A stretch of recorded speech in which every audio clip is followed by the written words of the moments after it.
आप सबको जय मसीह की। आज का वचन गलातियों अध्याय 5।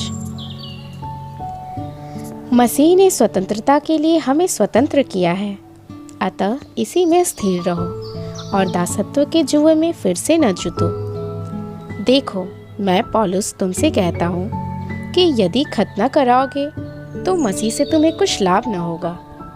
फिर भी मैं हर एक खतना कराने वाले को जताए देता हूँ कि उसे सारी व्यवस्था माननी पड़ेगी।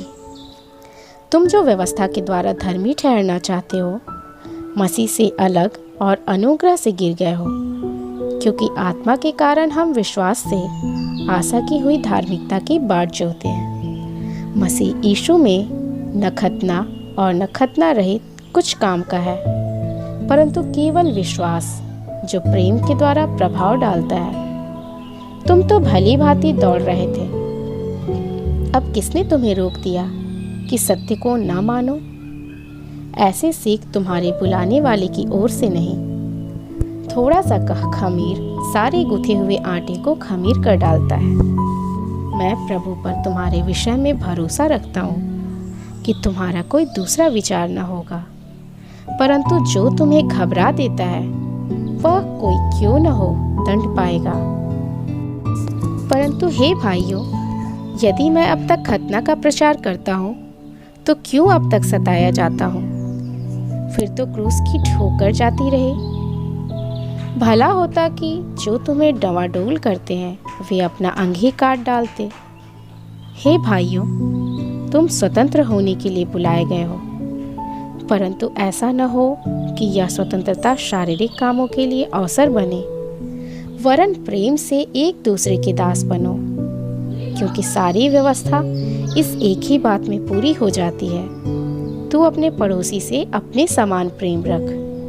पर यदि तुम एक दूसरे को दांत से काटते और फाड़ खाते हो तो चौकस रहो कि एक दूसरे का सत्यानाश न कर दो। पर मैं कहता हूँ, आत्मा के अनुसार चलो तो तुम शरीर की लालसा किसी रीति से पूरी न करोगे, क्योंकि शरीर आत्मा के विरोध में और आत्मा शरीर के विरोध में लालसा करता है, और ये एक दूसरे के विरोधी हैं, इसलिए कि जो तुम करना चाहते हो वह न करने पाओ। और यदि तुम आत्मा के चलाए चलते हो तो व्यवस्था के अधीन न रहो। शरीर के काम तो प्रकट है, अर्थात व्यभिचार, गंदे काम, लूचपन, मूर्ति पूजा, टोना, बैर, झगड़ा, ईर्ष्या, क्रोध, विरोध, फूट, विधर्म, डाह, मतवालापन, लीला क्रीड़ा और इनके जैसे और काम हैं। इनके विषय में मैं तुमसे पहले से कह देता हूँ, जैसा पहले कह भी चुका हूँ, कि ऐसे ऐसे काम करने वाले परमेश्वर के राज्य के वारिस न होंगे। पर आत्मा का फल प्रेम, आनंद, शांति, धीरज, कृपा, भलाई, विश्वास, नम्रता और संयम है।